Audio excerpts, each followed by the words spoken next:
Hello दोस्तों, मेरा नाम मोहम्मद कैसर और आप देख रहे हैं स्टडी चैनल।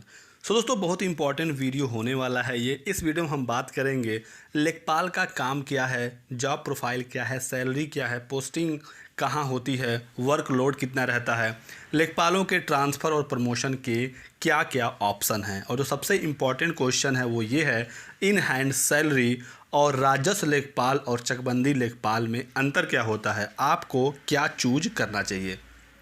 तो बहुत ही इंपॉर्टेंट वीडियो है। सभी लोगों से रिक्वेस्ट है कि वीडियो को लाइक कर दें, अपने दोस्तों के साथ शेयर करें और चैनल को सब्सक्राइब करके बेल आइकन जरूर दबाइए। दोस्तों, वीडियो देखेगा बिल्कुल लास्ट तक ताकि आप समझ सकें कि लेखपाल आखिर करता क्या है। दोस्तों, अगर आपको क्लास 6 से 12th मैथ के किसी भी क्वेश्चन में प्रॉब्लम है तो आपको करना बस ये है कि हमारा एक नंबर है 8400400400। इस नंबर को ऐड करना है अपने व्हाट्सअप में, क्वेश्चन का फ़ोटो खींचना है, हमें भेज देना है और तुरंत ही आपको वीडियो सोल्यूशन उस क्वेश्चन का मिल जाएगा। एक और कमाल की बात यह है कि आपको बहुत ही जल्द मैथ के साथ साथ फिजिक्स और केमिस्ट्री के भी सभी डाउट्स का वीडियो सोल्यूशन मिल जाएगा डाउट नेट के व्हाट्सएप नंबर और डाउट नेट के ऐप पर। तो दोस्तों, बहुत ही अच्छा और कन्वीनियंट फीचर है। अधिक जानकारी के लिए इस वीडियो का डिस्क्रिप्शन जरूर चेक करें। तो दोस्तों, शुरू करते हैं आज का वीडियो। और सबसे पहले मैं आपको कुछ इन्फॉर्मेशन दे दूं। अगर मैं इस वीडियो में कहीं भी लेखपाल का यूज करूं, लेखपाल अगर बोलूं, तो ये कॉमन रूप से मैं दोनों की बात करूंगा, राजस्व लेखपाल और चकबंदी लेखपाल। लेखपाल दो तरह के होते हैं, आपको पता ही होगा। राजस्व लेखपाल जिसे रेवेन्यू लेखपाल कहा जाता है और चकबंदी लेखपाल। उसके बाद दोनों में कुछ समानताएं भी हैं और बहुत सारे अंतर भी हैं। जब दोनों के लिए मैं स्पेशल बात करूंगा तो मैं पूरा नाम लूँगा, राजस्व लेखपाल या फिर चकबंदी लेखपाल। तो शुरू करते हैं आज का वीडियो। सभी लोगों से रिक्वेस्ट है कि वीडियो को लास्ट तक देखिएगा और इस वीडियो को शेयर ज़रूर करिएगा अपने दोस्तों के साथ। यूपी में UPSSC यानी कि अधीनस्थ सेवा चयन आयोग लखनऊ लेखपालों की भर्ती करवाता है। यह ग्रेड पे जो है वो 2000 ग्रेड पे पर ये भर्ती होती है। ग्रुप C का ये भर्ती है। और अगर सैलरी की बात करें तो ग्रेड पे 2000 पे जो इनकी कुल सैलरी बनती है वो लगभग 25,000 के आसपास बनती है। अब सैलरी कई सारी चीज़ों पर डिपेंड करता है। आपकी पोस्टिंग किस जगह हुई है, वहाँ पर काफ़ी सारी चीज़ें देखी जाती हैं, भत्ता देखा जाता है। तो इन सारी चीज़ों को जोड़कर लगभग 25,000 सैलरी आपकी इन हैंड मिल जाती है शुरुआत के दिनों में। बाकी फिर धीरे धीरे आपका प्रमोशन होता जाता है, पुराने होते जाते हैं, महंगाई भत्ता और सारी चीज़ें जुड़ती जाती हैं, तो ये आपकी सैलरी धीरे धीरे बढ़ जाती है। उसके बाद जो बहुत इम्पॉर्टेंट चीज़ है वो है कि लेखपाल दो तरह के होते हैं। तो राजस्व लेखपाल और चकबंदी लेखपाल में आखिर फ़र्क क्या है। राजस्व लेखपाल नाम से ही आप इसको समझ सकते हैं। रेवेन्यू यानी कि राजस्व से संबंधित इनका काम होता है। इनका जो मुख्य काम है वो लेखा जोखा करना होता है ज़मीनों का। किसी ज़मीन को नापना, किसी ज़मीन पर अगर कोई अतिक्रमण हो रहा है, किसी की सरकारी ज़मीन पर कोई कब्जा कर रहा है, इन सारी चीज़ों को देखना, इसका लेखा जोखा बनाना। और जितने भी प्रमाण पत्र होते हैं जैसे जाति प्रमाण पत्र, निवास प्रमाण पत्र, इन सब का जो है वो काम करना, ये राजस्व लेखपाल का काम है। मेन पॉइंट जो है वो यही है। अभी मैं आपको आगे डिटेल में भी बताऊँगा, तो बिल्कुल परेशान ना हो। उसके बाद बात करते हैं चकबंदी लेखपाल की। चकबंदी लेखपाल को कई सारे राज्यों में पटवारी भी कहा जाता है। ये एक फील्ड वर्क की जॉब है। और जो राजस्व लेखपाल है इसमें मोस्टली ऑफिशियल वर्क होता है। तो चकबंदी लेखपाल समझने से पहले कि चकबंदी लेखपाल का काम क्या है, पहले समझिए चकबंदी क्या होता है। तो जो गांव देहात के रहने वाले छात्र होंगे, जो मेरे भाई होंगे, उनको पता होगा चकबंदी क्या है। चकबंदी वह विधि है जिसके माध्यम से खेतों को की जो भूमि है उसको विभाजित होने से प्रतिबंधित किया जाता है। यानी कि किसी किसान का, किसी आदमी का खेत जो है वो कई जगह बटा ना हो, थोड़ा सा यहाँ हो, थोड़ा सा कहीं और हो, तो ऐसा ना हो, इस चीज़ को रोकता है चकबंदी। यानी कि अगर आपका 3-4 जगह खेत है तो चकबंदी करके सभी खेतों को एक जगह इकट्ठा कर दिया जाता है। ये काम होता है चकबंदी लेखपाल का।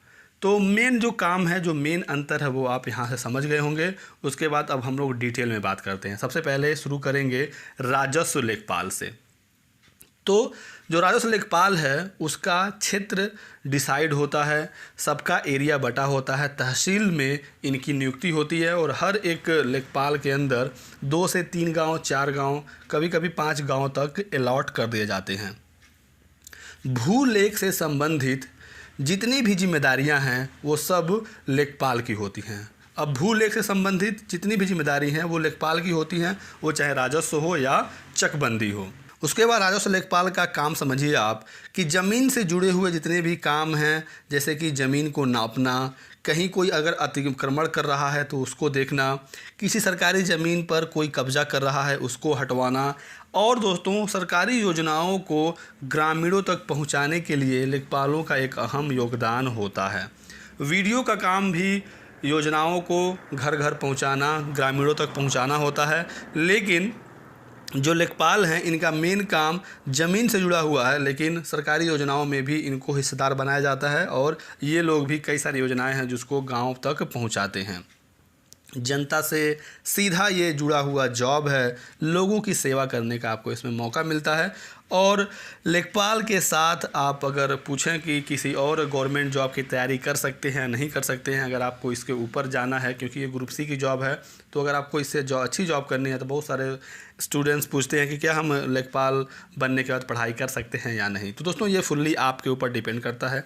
लेखपाल के साथ आप गवर्नमेंट जॉब की प्रिपरेशन कर सकते हैं, लेकिन थोड़ा सा तो मुश्किल होता ही है। जब एक बार जॉब लग जाती है तो आपको 9 से 5 तो अपने ऑफिस में जाना होता है, उसके बाद फिर कभी भी आपको बुलाया जा सकता है, ये थोड़ा सा एक रहता है, लेकिन आप चाहें तो तैयारी कर सकते हैं और इससे अच्छी नौकरी पा सकते हैं। लेखपाल में चाहे वो राजस्व हो या चकबंदी हो, प्रमोशन जो है वो काफ़ी कम होता है, लेकिन ऐसा नहीं है कि होता नहीं है। डिपार्टमेंटल कोई एग्ज़ाम नहीं होता है लेखपाल में। आपका जो भी प्रमोशन है वो ज्वाइनिंग डेट से डिसाइड किया जाता है। आप जितने पुराने होते जाते हैं आपका प्रमोशन होते जाता है। अगर राजस्व लेखपाल की बात करें तो राजस्व लेखपाल नायब तहसीलदार और उसके बाद तहसीलदार तक पहुंच सकता है, तो वो धीरे धीरे प्रमोशन होगा जैसे जैसे आप पुराने होते जाएंगे। तो ये इतनी चीज़ें जो हैं वो राजस्व लेखपाल के लिए थी।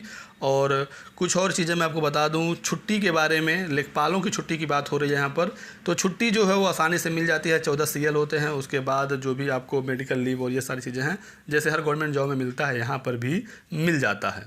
उसके बाद दोस्तों हम लोग ट्रांसफ़र की बात करते हैं, तो इसमें तो होम टाउन आपको मिल जाता है, लेकिन उसके बावजूद अगर आपको कहीं होम टाउन ना मिले या फिर बाद में अगर आपको ट्रांसफ़र कराना पड़े, तो पहले तो यह सिस्टम था कि एक ज़िले से दूसरे ज़िले में ट्रांसफ़र नहीं होता था लेखपालों का, सिर्फ आपके तहसील में ही ट्रांसफ़र होता था।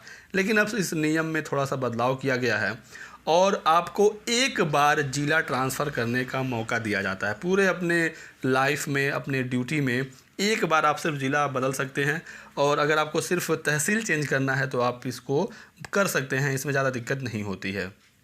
उसके बाद होम टाउन तो आपको मिल जाता है, लेकिन होम तहसील नहीं मिलती है। सेम यही चीज़ वीडियो वाले में भी है, आपको होम डिस्ट्रिक्ट तो मिल जाता है लेकिन आपको होम ब्लॉक नहीं मिलता है। तो ये चीज़ आपको ध्यान रखना होगा। ये छोटी छोटी चीज़ें हैं जो आपको कहीं और इन्फॉर्मेशन ये सब आपको नहीं मिलेगी। उसके बाद हम लोग दोस्तों बात करते हैं चकबंदी लेखपाल का। तो चकबंदी लेखपाल का मैंने आपको बताया कि चकबंदी का काम होता है कि छोटी छोटी ज़मीनों को एक जगह इकट्ठा करना। अब ऐसा क्यों किया जाता है, अगर ये आप समझना चाहें तो अगर आपके पास एक जगह बड़ा खेत होगा तब वहाँ पर आप नवीन कृषि यंत्र का यूज कर सकते हैं। उसी के साथ साथ एक ही जगह आपका बड़ा खेत होगा तो मेड़ जो होती है वो कम रहेगी। दो खेतों के बीच में मेड़ होता है जो डिसाइड करता है कि ये वाला खेत किसका है और दूसरा वाला खेत जो है वो दूसरा है, तो एक बाउंड्री का काम करता है। तो जितनी ज़्यादा मेड़ होगी उतनी ही ज़मीन आपकी बर्बाद होगी, क्योंकि मेड़ पर खेती नहीं होती है। तो एक जगह आपका खेत अगर ज़्यादा रहेगा तो मेड़ वाला जो ज़मीन आपका बर्बाद होता है वो नहीं रहेगा।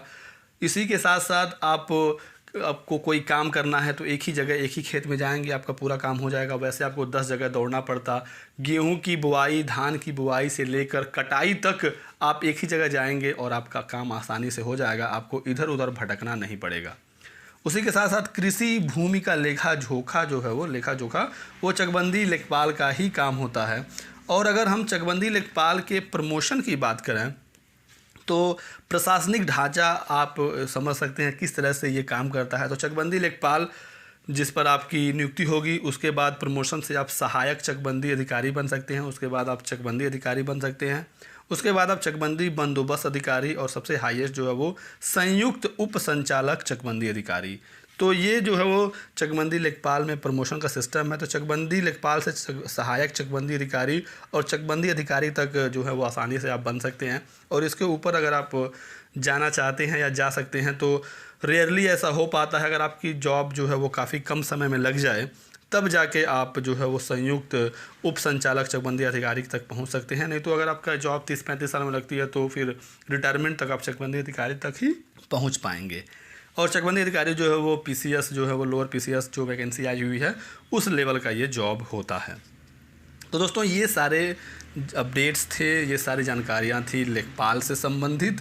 और इसमें एक सवाल और पूछा जाता है कि ऊपरी कमाई के बारे में।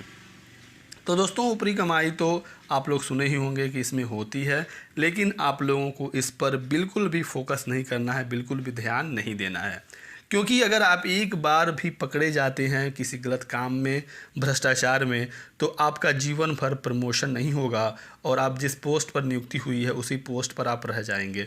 प्रमोशन में आपका काम, आपका ट्रैक रिकॉर्ड और आप पर कोई आरोप लगा है, कभी आपकी सैलरी रोकी गई है, ये सारी चीज़ें देखी जाती हैं। कहीं भी छोटा सा भी अगर दाग लग गया तो आपका प्रमोशन नहीं होगा। तो बिल्कुल भी आप लोग इस तरह की चीज़ों में ना पड़ें। ईमानदारी से जितना पैसा, जितनी सैलरी आती है उतना सैलरी आप लें। पिछली वैकेंसी जो लेखपाल की आई थी 2016 में आई थी, उन लोगों का नियुक्ति हो चुका है और अब जल्द ही फिर से वैकेंसी आने वाली है। तो हर 2 साल 3 साल में वैकेंसी आती रहती है। यूपी के बाहर भी कई सारे राज्यों में लेखपालों की भर्ती आती रहती है। बहुत सारे चकबंदी अधिकारी, चकबंदी लेखपाल और राजस्व लेखपाल की वैकेंसी आती रहती है। तो आप लोग वहाँ का भी देखते रहें और फॉर्म ज़रूर से अप्लाई करें। और दोस्तों आज का फाइनल क्वेश्चन कि लेखपालों में, राजस्व लेखपाल और चकबंदी लेखपाल में कौन सा बेहतर है, कौन सा जॉब अच्छा है, और आपको अगर ऑप्शन मिले कौन सा चूज करना है तो आपको क्या चुनना चाहिए। तो सबसे पहले दोस्तों मेरा ये आंसर ये रहेगा कि कोई भी जॉब, कोई भी नौकरी ना बहुत अच्छी होती है ना बहुत ख़राब होती है। जो प्रेजेंट टाइम का हालात है, जो बेरोज़गारी की दर है, आपको कोई भी नौकरी मिल जाए आपको कर लेना चाहिए। हर नौकरी अच्छी होती है, कोई भी नौकरी बहुत बुरी नहीं होती है।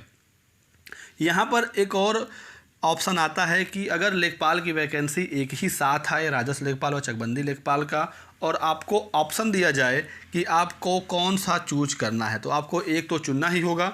अगर अलग अलग वैकेंसी आती है तब तो आप एग्ज़ाम क्वालिफाई करेंगे तो आपकी डायरेक्टली राजस्व लेखपाल या चकबंदी लेखपाल पर पोस्टिंग हो जाएगी। लेकिन जब एक ही साथ आएगा तो आपसे प्रेफरेंस पूछा जाएगा कि आपको पहले नंबर पर किसे रखना है। तो मैंने तो सारी चीज़ें बता ही दी हैं, अब आप लोग समझ सकते हैं आपके अकॉर्डिंग कौन सी नौकरी अच्छी है आपके लिए। लेकिन अगर आप मुझसे पूछेंगे तो मैं ये कहूँगा राजस्व लेखपाल। दोस्तों ऐसा क्यों? क्योंकि दोनों पोस्ट जो हैं वो ग्रुप सी का है, दोनों की सैलरी सेम है। लेकिन जो राजस्व लेखपाल है ये ऑफिशियल वर्क है और यहाँ पर आपको आराम रहता है। ऑफिशियल वर्क के बाद आपको कोई और लोड नहीं रहता है। जब आप ऑफिस से घर आएंगे तो आप टेंशन फ्री रहेंगे।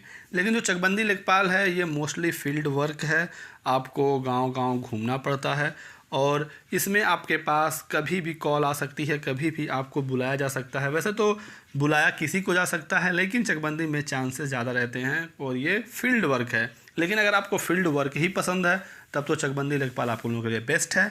और अगर आपको ऑफिशियल वर्क अच्छा लगता है तो अब आपके लिए राजस्व लेखपाल अच्छा रहेगा। तो ये दोनों में अंतर है, अब आपके अकॉर्डिंग जो अच्छा रहे आप वही चुनिएगा। तो ये सारी जानकारी थी। अगर आपको कोई भी सवाल है, आपका कोई भी सुझाव है, कोई चीज़ में आपको कन्फ्यूज़न है, कमेंट बॉक्स में पूछिए, आपका जवाब तुरंत ही दे दिया जाएगा। वीडियो कहीं भी थोड़ा सा भी पसंद आया तो लाइक कर दें, अपने दोस्तों के साथ शेयर ज़रूर करें। और एक और बात आपको बता दूं जो कि छूट गया था चकबंदी लेखपाल के बारे में। जब चकबंदी लेखपाल चकबंदी करता है तो वहाँ पर कई सारी चीज़ें देखी जाती हैं। अगर आपका 3-4 जगह खेत है और उसके बदले में आपको एक खेत दिया जा रहा है जो आपके घर से नज़दीक है, तो यहाँ पर ये भी लेखपाल को देखना होता है कि जो आपका पुराना खेत है उसकी वैल्यू क्या है, उसकी कीमत क्या है, और जो आपको नया खेत दिया जा रहा है उसकी कीमत क्या है। ऐसा नहीं है कि आपकी 4 जगह जो खेत है उसके बराबर एरिया का ही एक जगह खेत दे दिया जाएगा। अगर आपका खेत वहाँ पर सस्ता था और जहाँ आप ले रहे हैं वहाँ पर उस खेत की वैल्यू ज़्यादा है, महंगा है, तो आपको कम खेत मिलेगा, कम एरिया में मिलेगा। तो ये सारी चीज़ें जो है वो लेखपाल को देखना पड़ता है, काफ़ी सारी कैलकुलेशन होती है और ज़्यादातर क्षेत्रफल ही निकालना होता है, कैलकुलेशन करना होता है। तो दोस्तों आज की वीडियो में इतना ही। वीडियो को शेयर जरूर करिएगा अपने दोस्तों के साथ। अभी तक आपने लाइक नहीं किया है इस वीडियो को तो लाइक कर दें और चैनल के साथ बने रहें। लेखपाल वैकेंसी जैसे ही आएगी और या कोई भी और वैकेंसी आएगी तो सारी अपडेट्स आपको स्टडी चैनल पर प्रोवाइड किया जाएगा। Thanks for watching. Good bye.